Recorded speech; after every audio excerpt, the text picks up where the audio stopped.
For someone that's not as internally conditioned in that way, to not identify with their emotions. Exactly. And to not give into They're their gonna thoughts. Get stuck in this place. It will become the story of their mind. It will become the event that they have to tell everybody. Those same emotions in that instance will carry on and on and on, and nothing will change. Right. And the way you got there was through repetition. Yep. The more situations you got into, you forgot your water at home. Somebody hit your car in the parking lot. Yep. You stained your sneakers. You dropped your protein bar. Whatever the fuck happened. Eventually, over time, you catch enough of those little situations, right? The ones that don't elicit such strong, as maybe if somebody almost hits your car, or you do get into a car wreck, or you miss your flight or whatever, you get to a point where you've practiced enough of the small stuff that you've gotten to a point where the big stuff gets way, way, way, way, way easier. To the point where not only do you have that perspective, but you no longer have that heated, like, why the fuck was he changing lanes emotion for more than 30 seconds, and then maybe 10 seconds. Yeah. But the more you catch it, the quicker your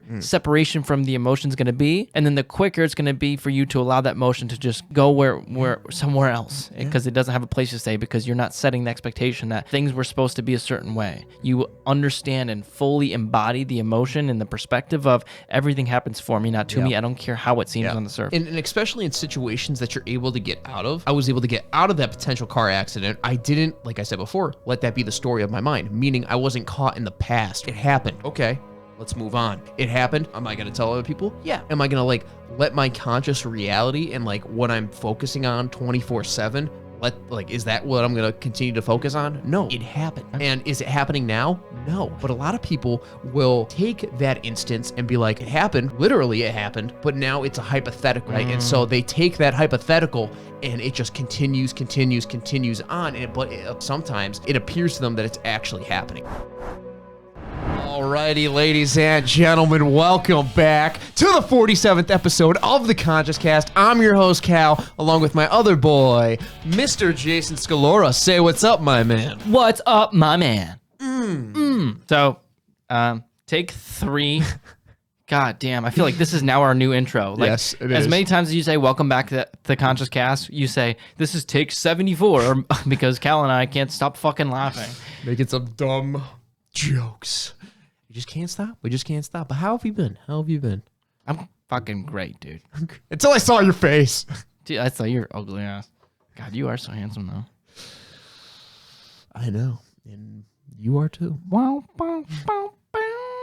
We were having a little discussion before about being a monster and really how just being a monster will allow you to do things and to have influence over certain other people that can be good and can be bad, right? And so it's the difference about being harmless and being harmful, right? And so I think a lot of people will interpret being harmful as in a negative connotation. Well, right? when you say it like that, it is, because you're saying being harmful rather than the potential to act harmful. Yeah. Right. And there's a big difference. And that was the example I gave earlier and Jordan Peterson talks about this all the time. And he says, you should be a monster, but then you should learn to control it and to act in a way that's right? To act in a way that's moral, right? Because the second you start improving yourself, you now have the capabilities to completely cause as much mayhem as you desire, right? So for me, the example I give is, I think I'm a very good life coach. I'm a very good communicator. I'm very good at having influence and creating influence of people that I don't even know yet, right? And with that comes my ability to help them, right? I can influence you. I can build rapport with you. Therefore, I can help you the best that I possibly can. But that also means that if I chose to one day wake up and completely tilt the opposite way and go 180 degrees and want to make everyone's life as worse as I possibly can, I could do that too. Right? I could use my skills of building rapport and influence with you to try and get you to live a worse life. Yeah. I'm not saying I have a magic wand and I can, of course. Tell anybody. But you have strategies and techniques that you can utilize, and maybe not always, but it could, for the most part, lead to a certain result. 100%. That's either negative or positive. Right. It's the same thing in relationships all the time, right? When you take on the risk of being open and being vulnerable with somebody and completely being open to being hurt, that's when you experience what true love is. Yeah. Because true love is, I could do all these things to you. I could treat you like shit. I could make your life a living hell, but I'm not going to. And not only am I not going to, I'm going to do the exact opposite. But that's what vulnerability opens up. It doesn't just open up the fact that, okay, I'm going to be open and vulnerable, which means I'm going to have a great relationship, right? That's if you both are doing what it takes to have a great relationship. It could easily go the other way. But that's what vulnerability opens up. It opens up both avenues. Which avenue you take is up to you, right? But that's the capability to be a monster, right? The capability to go and cheat on somebody. The capability to say things you can't take back and ruin somebody's, year or 2 years of their life, right? You could do that, but you don't, or you do. Yeah. But by the mere fact alone that you could do that, that means that there's a monstrous aspect to you. Yeah. Maybe you don't utilize it, but it should be there, right? And one of my favorite analogies is it's better to be a warrior in a garden than a gardener in a war, right? You should have the capability to wreak havoc, but you don't. Yeah. But you don't. Yeah. And I think being a warrior in a garden, right? Like to me, that's such like a funny type of thing because it's.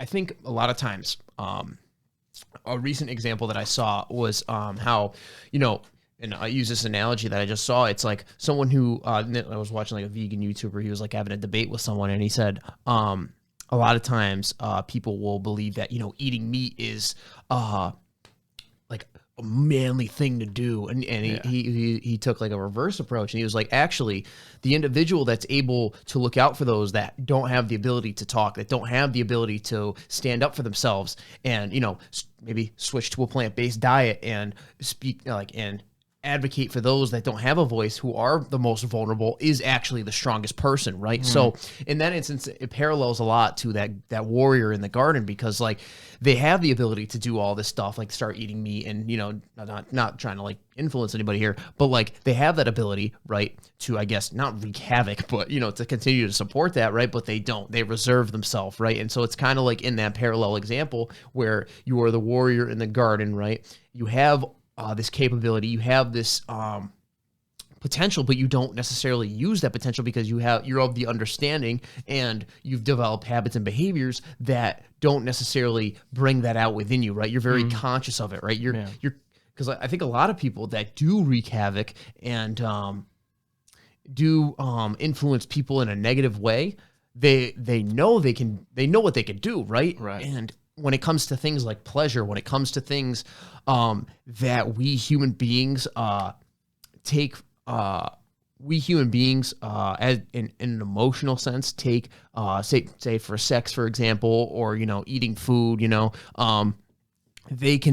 those emotions are very strong, right? And we get that urge to like have that type of feeling continuously. And so when we bring out those warrior characteristics, right, we can really, it's easy to be swayed by those feelings, right? And use those tactics and strategies and techniques to, get that end. And like you said, when you're a monster and you can do it in most instances, right? So maybe that be hooking up with a girl, right? Like using different types of techniques to get that pleasurable end.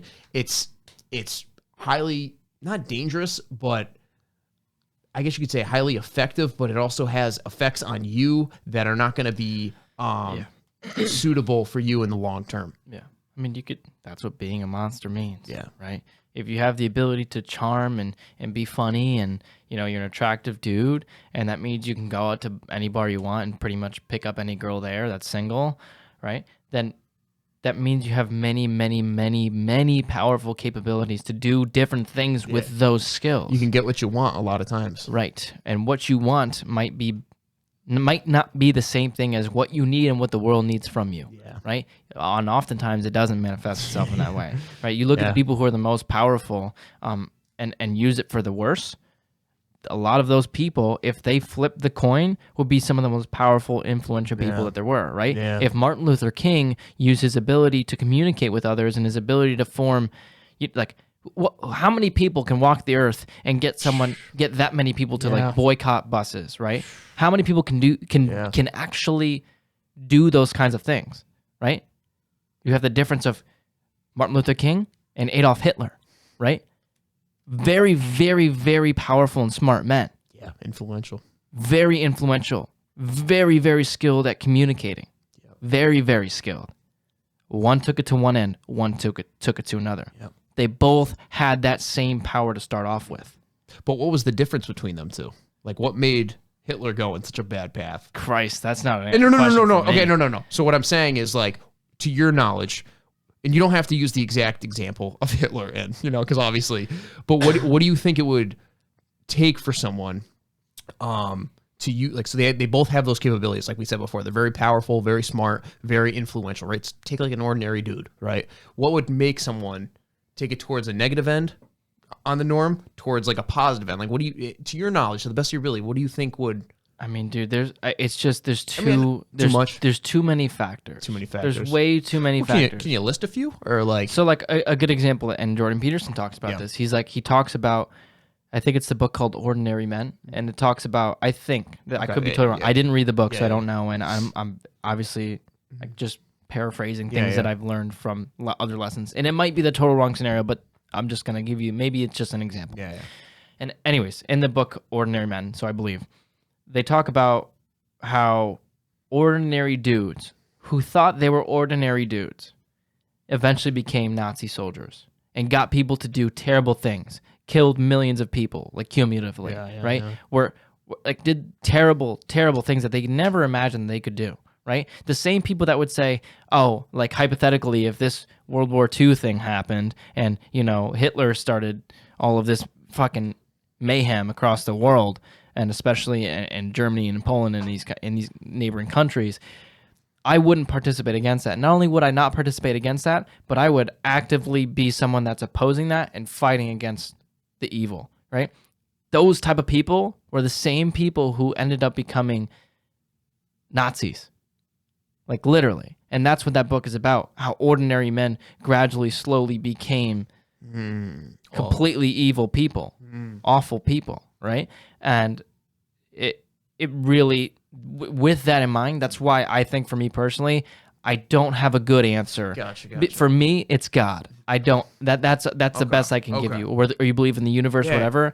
Just dealt you the hand of this is how you're going to be. I think this is a good segue into something interesting, though, because take, for instance, the Hitler example, right? Like Nazis, right? When these guys are becoming Nazis, right, they thought they were doing the right thing, right? They thought what they were doing was correct, right? They thought what they were doing was moral because of the conditioning that they're in, right? You think so? Oh, yeah, dude. Like, I mean, obviously not every single person, but genuinely, I think a lot of these individuals that became Nazis became individuals that hated Jewish people and, the like. They genuinely didn't, like, they developed those same types of values and beliefs, right? And I think for an individual, and this can parallel a lot to being a monster in a sense, it's being able to question the beliefs and the values that you currently have. Because if you're always a follower, you're never going to be a leader, right? And so by being a leader, I guess you could say, it would take for someone to realize, like, maybe you're doing whatever you're doing as a Nazi, and you're just like, dude, what the fuck am I doing? Like,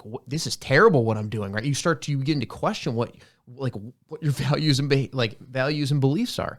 And so with that, I think this is very very relatable to today, because not Nazis today, right? Yeah. But like that same type of internal scenario where a lot of individuals, whether it's be to start going to the gym, and I was just thinking about this today because I think a lot of my friends and individuals in my life have this type of behavior where they'll only start to do something when someone pushes them to start doing it, right? And so it takes someone in their life, someone to lead them to start doing something. So whether that be going to the gym, whether that just be start being healthy, or start meditating, or doing different types of, or chasing their dreams, right? It takes someone else to push them there. And of course that's okay, right? And of course that's always going to happen, right? Like you push me to learn new things about myself, right?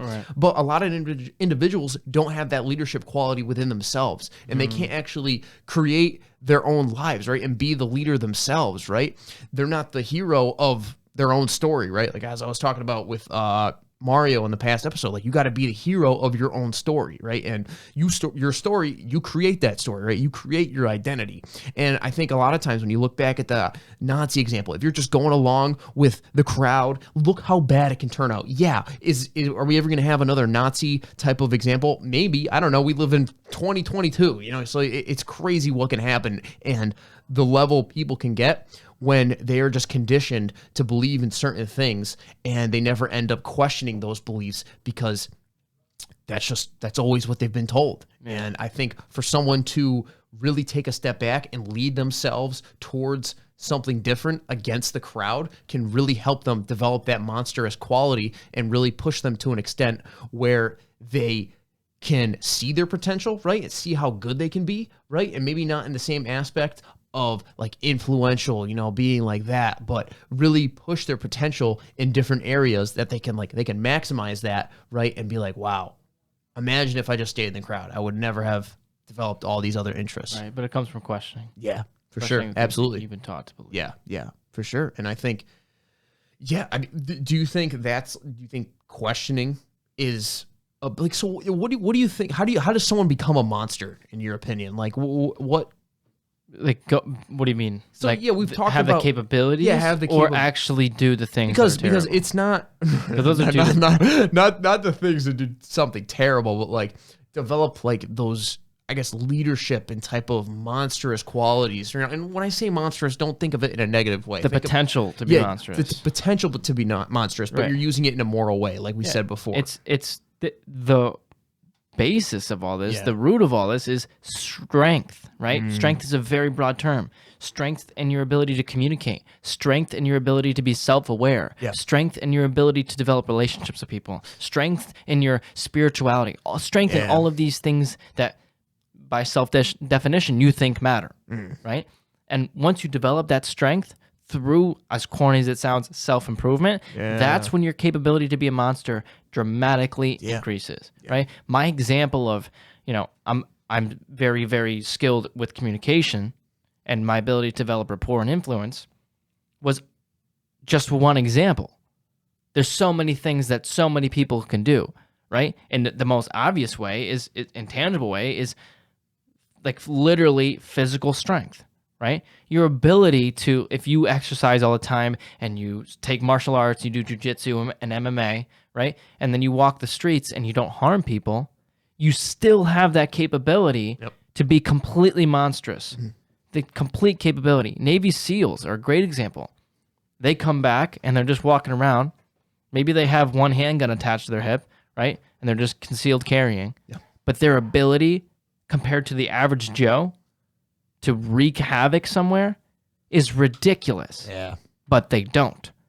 And because they don't, and they use it for something else, to protect the nation, to make the world as much of a better place, to fight terrorism, right? They use that strength for that, is what makes, in my eyes, their lives meaningful. Because they only act on that quality in cases of necessity, right? And most times, right? So whether it be a Navy SEAL, right, and they're just going about their normal day in like a supermarket, and then like I don't know, like a shooter comes in, like that's a case of necessity, right? They'll pull it out, or I think what was the other example you gave? Fighting terrorism. Yeah, fighting terrorism, or stuff like the like, and it's like. I think it was the mixed martial arts example. Like they get in a fight, right? And then like on the street, right? Like obviously that's a case of necessity. They need to use that, right? And it's like having those skills, having those abilities in the back of your mind, right? But you're still, what you could do, right? But you hold it back because you're aware of, I guess you could say, the greater good, right? You're aware of certain things and aspects that could happen, but you don't because of like what it could do to people and like the effect and impact it could have on others. So I don't know. For me, I immediately what it made me think about was like an example is you do mixed martial arts, you do jujitsu, you do the whole nine. You're a confident fighter, right? So if you enter a situation, a physical altercation with somebody else, you'll have confidence within that situation. But that's because of your strength in this area. And so it kind of made me think about like, if you maximize these areas, right? You define what your areas are.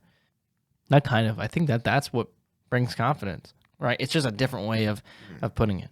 Is you gain confidence from, keeping the word to yourself. Yeah. But keeping the word to yourself means that you're keeping the word to yourself to be better, to do more, to raise your standard, or to meet that standard, which is just growth, right? And so when you're strong, and this is just me philosophizing, but when you max out these areas of your strength in each area of life, and it doesn't mean like literally physical strength, but it means like your strength to communicate, your strength in relationships, your strength in all these areas of life, then that's when you build confidence. In the same sense where somebody who takes MMA classes is going to be significantly more confident because of their strength in the area of fighting. Yeah. So I was thinking about, I had this in my notes the other day, and I was like, I mentioned it on the Mario episode, and he was, he agreed with me, but he said, bad days aren't necessary, but I will, if I can find where I wrote it.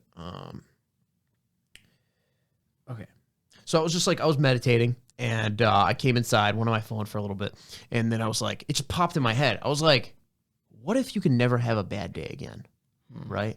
And I was like, at first, I was like, of course. Like, we all have bad days, right? We all go through shitty times. But then I began to think, right? And I was like, okay, you can never have a bad day again. Yes, a lot of bad things can happen in that day, but you're the individual that decides whether it is good or bad. Thus, you can take these experiences and use them in a good way, such as learning from them. On this basis, every single bad thing can become a good thing, right?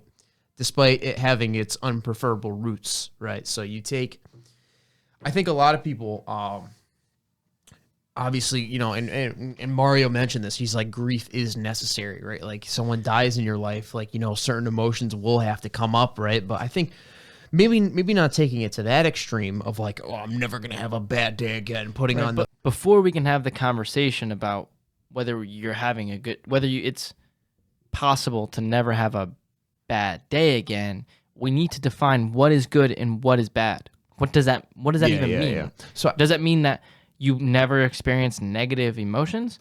Does it mean that you don't define any experience as negative? Yeah.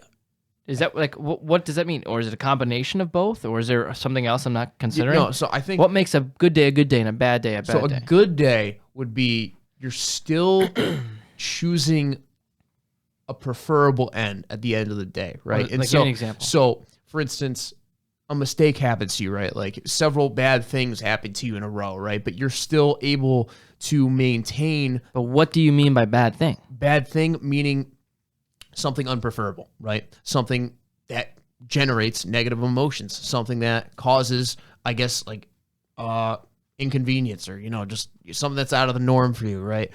Something of that nature. And I think when individuals enter that instance, there's like, obviously there's levels to it, right? So it could be like as simple as, dropping my phone. Like, that's pretty minimal, right? But it could get to as extreme as someone dying, right? And so I think when I was thinking about this, right? And so good would be something that's preferable, right? Something that you're able to maintain, right? And use towards a beneficial end in your life, right? That brings you obviously good feelings.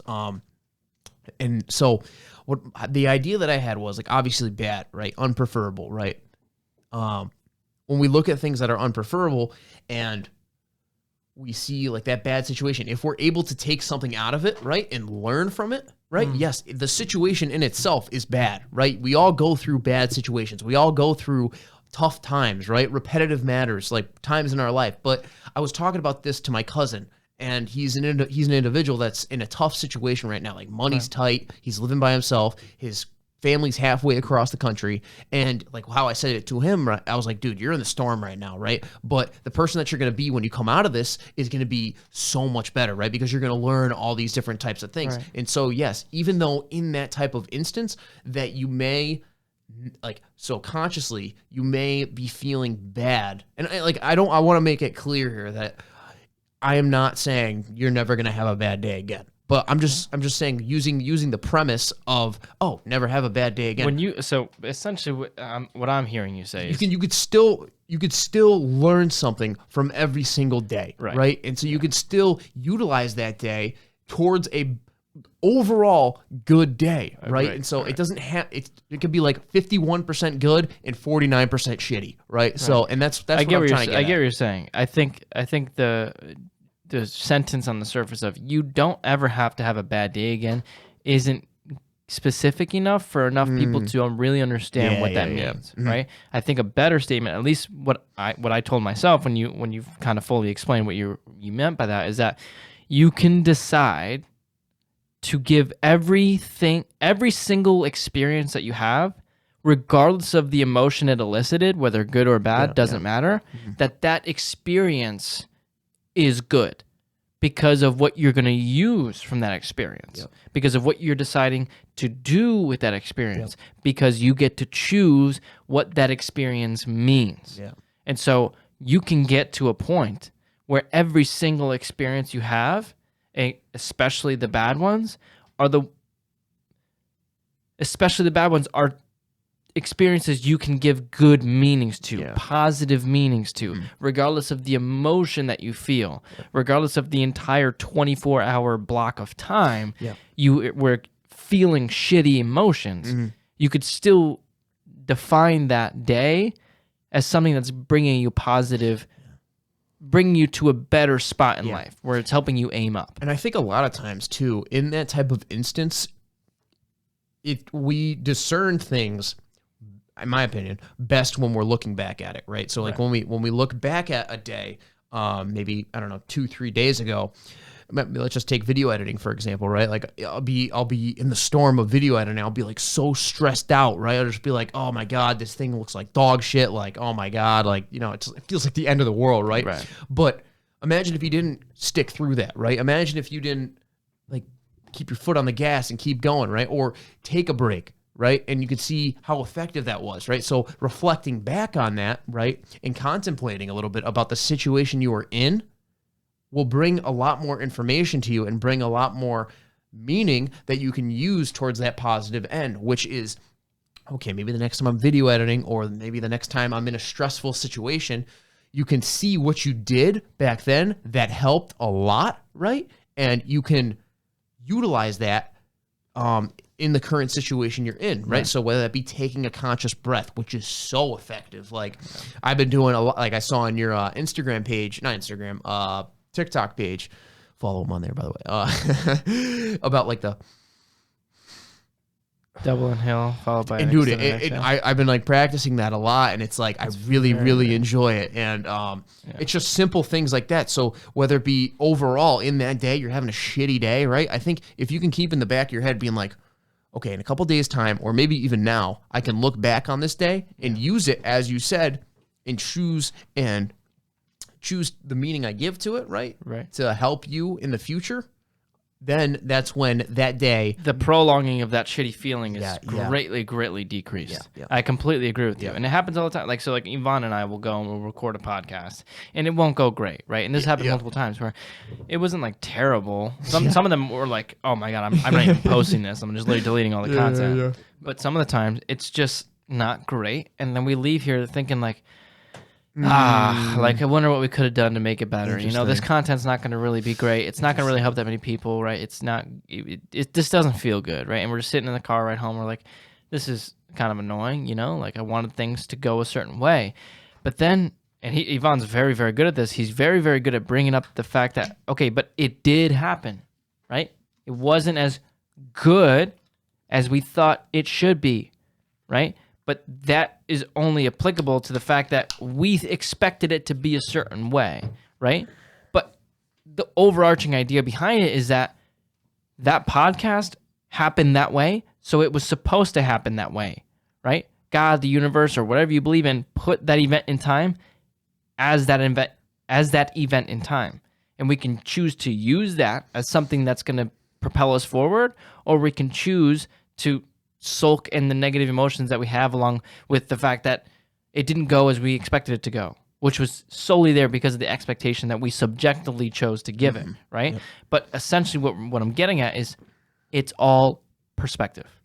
It's all perspective. That's all it ever is, right? Because the whole world is literally just as it is. The reason you get upset when somebody passes away is because you expected life to be something else. Your expectation that they're supposed to, be here forever, or your identification with, well, I feel like honestly using something like that's a bit too extreme for people to kind of wrap their brains around. Because I use extreme examples because it's helpful for me to understand. But a better example is like if somebody smashes, this computer right here, right? And we come in and it's gone. Our expectation that we were supposed to podcast today was what created that negative emotion. Our expectation that things were supposed to work out is because of how we defined it working out, right? I went on a big tangent, but essentially what I'm getting at is that it was a choice of Yvonne and I's perspective on that, and we could have chosen two examples of perspectives from that situation. Was okay, either A, this situation goes great, and if it had gone great, it would have been positive in the sense where a bunch of people are consuming content that's going to make their lives better, and that's great. Or it's great because the podcast went shit, so we don't get that positive avenue of people are being helped from the content, but our next podcast is going to help 20 times as many people because we learned what didn't work, and so we can improve. The experience in and of itself of the shitty podcast is completely subjective, and your perspective on how it happened and why it happened is what can make the experience good. And I think that's what you're getting at. Yeah, 100%. It doesn't matter if your day went good or bad, or if you experience good or bad emotions. You can use those experiences and use the fact that you have free will to choose your subjective perspective to use that day and not let that day use you. Exactly. And that's a big thing too, because in the moment, it might feel shitty, right? Right. But looking back on it and reflecting, it can be utilized in a different way, right? And so it's like when you're able to be aware of the fact that you can change your perspective, right? So like this podcast, for example, right now, this overall podcast, it's been difficult for us to get it going, without laughing a whole lot, right? And so on the surface of that, and how it appears to us, it's like, oh, this is some banging content, right? But it's like, I feel like we're slowly starting to get better at it, right? We're using different techniques. And of course, this is a minimal example. But it's even like, if we didn't spend the time laughing, maybe the light wouldn't have turned off in that, which would have triggered you to change your body position, which then made me think about something that I was thinking about that's now going to be the topic that we actually riff on. But like shit that we don't know. Yeah. Things worked out how they worked out. Life is not happening to you. It's happening for you. Everything's happening for you. Yeah. But that's a choice. Yeah. It's a complete choice. Yep. Because it's like the example I always give is like two people who are twins can grow up with the same shitty parents. Maybe you have an alcoholic father. Shit's fucked up. One kid goes on to be an alcoholic. The other person goes on to help other people get out of alcoholism. Mm-hmm. It's the same experience, but the perspective on it is what creates two totally different realities that helps or hurts the world. But that perspective is a choice. Yeah, and I think the situatedness, or how we're situated, right, and how we're we all grow up with all these different types of perspectives and viewpoints. Yeah. Is so important to keep in mind too, because I think a lot of people will be like, I know everything, right? And so they won't consciously admit that they know everything, but they'll act like they know everything, right? And that with that comes in the egoic desire to always be right? And so, right? And so with that, I think when you're not able to, when it comes to things like, for example, they have a bad situation and they have a bad day, right? And so they haven't gotten into the practice of changing their perspective regularly, right? Changing their attitude towards life and changing their mindset towards things, right? Because if they're so always fixated on formulating one perspective, that perspective has been conditioned. That's how they probably normally respond to situations. They're most likely not going to be open to changing that perspective anytime, right? And so as time goes on, and that shitty feeling will continue on with them, right? And so I was literally just thinking back to this, as an RA, I thought back to this like really, really tough situation I had to handle, right? And I had to I did things that I normally would never do in that type of situation, including raising my voice, really, really holding my ground in that type of situation. Every time I think back to it, I get the same type of feeling, right? And so for someone like that, I think really ingrains themselves with it's like a highly intense situation, right? So meaning they get a lot of emotions and feelings involved, right? And so that type of situation that they're in really is ingrained within them, and changing their perspective and and attitude towards it is going to take time. It's going to take a lot of time, right? I think when individuals are in that type of situation, it's a lot harder, right? And so the best advice I could give when it comes to situations like that are highly intense, and just be like, when someone hears, oh, just change your perspective, right? Of course, that's a solution, but it's hard to apply. Yeah. And so it's easy to philosophize. Yeah, of course. Yeah. But I think if you're able to slowly over time look at the situation for what it is, observe the feelings that are coming up, the emotions, right? All that normal stuff. Pay attention to how, and I was just doing this yesterday, pay attention to how your mind, your thoughts are just constantly thinking about that, right? You're being taken out of presence, right? And just if you're able to have that awareness of your awareness, right? And not necessarily get stuck in the same type of hypothetical situation that's not actually happening, right? You can discern a lot from it, right? I completely agree. You could definitely over time change that viewpoint. Yeah, for me, I mean, the way that I completely agree. The way that I internalize it is the concept of monitoring, catching those thoughts, right? So let's say in a day you have 10 shitty experiences, to keep the math simple, and over a week you have 70, right? And you want to start giving those shitty experiences better and more empowering meanings, right? So if you walk in and the podcast room is and the cameras and the mics are broken, you'll eventually be the type of person that can walk in that room and say, okay, I don't actually feel bad, because my expectation of we were supposed to have a podcast is why I'm feeling this way, and that this happened for a reason, and a reason I might not find out until the day I die, or maybe I'll never find out, but I'm going to believe in the perspective that this happened for me, because that's how I believe life works, right? So you want to get to that point. That's the end goal, right? But let's back to the example, 10, 10, 10, 10 every day. And the first week of you trying to get to that goal, maybe you'll catch 1 or 2 of the 70 shitty experiences when your brain thinks those thoughts. Maybe you'll catch 1 or 2 of them. And then in those moments, you'll be like, oh, I got it, right? I forgot my water at home. But I know that this happened for me, not to me. Even though I may think the fact that I'm thirsty and I'm feeling physically agitated and I'm annoyed that this happened, I'm going to choose this perspective, right? That's basically a repetition. And then the next week, because you remember those 2, now you'll remember 4 or 5 of those 70 situations. Barely even noticeable. You still feel shitty, right? In 99% of these experiences. But over time, over a year, 2, 3 years, you'll be catching 60, and then maybe 65. And then maybe you're at a point where 100% of the time, every situation that comes up where your expectation wasn't met, you are so strong in this area of life that it's an automatic thing for you to catch that thought and replace it with this happened for me, not to me. But that's essentially the way that it's done, is through monitoring. And then over time, as you continue to pay attention and remind yourself that this is my goal, what I'm getting after is to change my perspective, over time, you'll catch it more times, more and more times. It's not that you're going to catch it now that I want this, that I'm going to catch it every single time. It doesn't work that way. And so as those emotions become more intense, right? Like we all have expectations, right? But like as you said, you get into that habit of you have that expectation, right? But when something goes south, right? Very, very bad south. You can, like, for example, maybe you get into a car accident, right? And you have that same type of response to things, that habitual response, right? You can respond to those emotions in a way that won't damage you in the long term, right? So when you're able to, for instance, what was it? No, oh, okay. So, like, for instance, I was driving on the highway, right, this dude.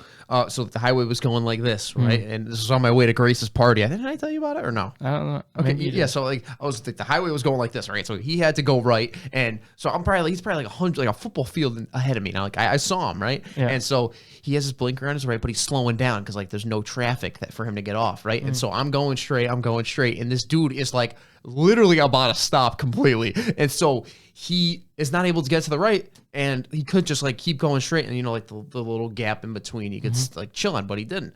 And so I had to like swerve out of the way, and I was probably like this close, like from here to the wall, like that close and getting into an accident. Thank God there wasn't someone to the left of me. Yeah. But like if I did get in that accident, right, which I wasn't expecting, which I wasn't like mentally prepared for, right? If you have that same type of response, yes, the emotions surrounding it when it first comes up, like for instance, right after that accident, I was like, for probably like 5 seconds, I was like, this guy's a fuck. What the fuck is this dude doing? He's fucking stupid or whatever. And then I immediately was like, Cal, observe your thoughts.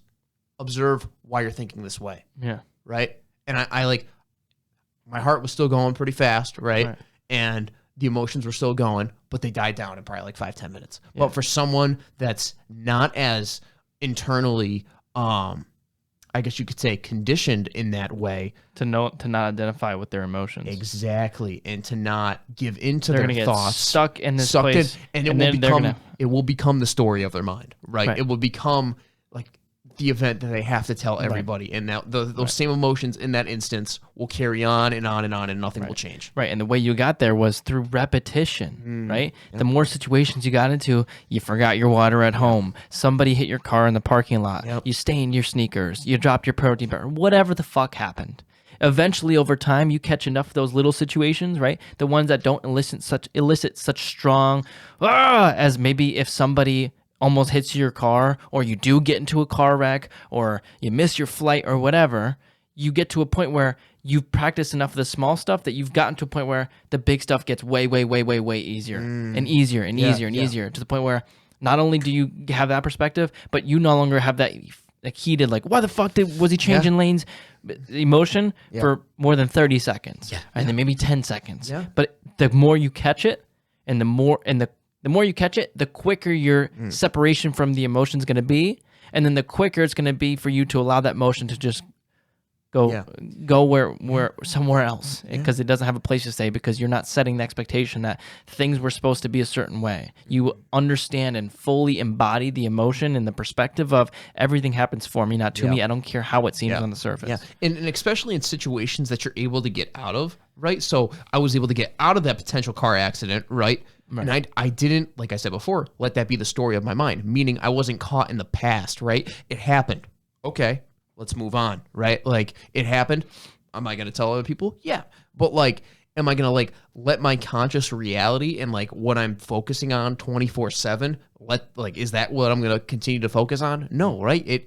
It happened, right? And is it happening now? No. But a lot of people will take that instance and be like, it happened, right?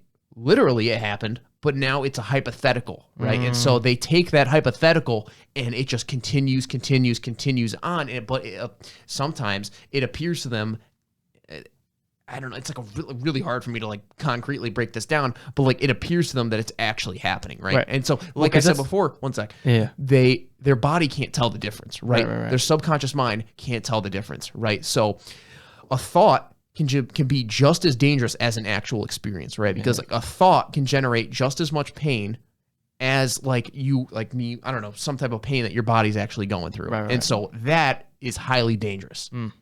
Well, what it made me think of is when you're in certain situations, if you can begin to catch more and more of those thoughts, right? And change your perspective, change your choice on what your perspective is of, okay, the podcast room isn't open today, but everything happens for me, not to me. This was meant to happen, and it's gonna serve me in some way.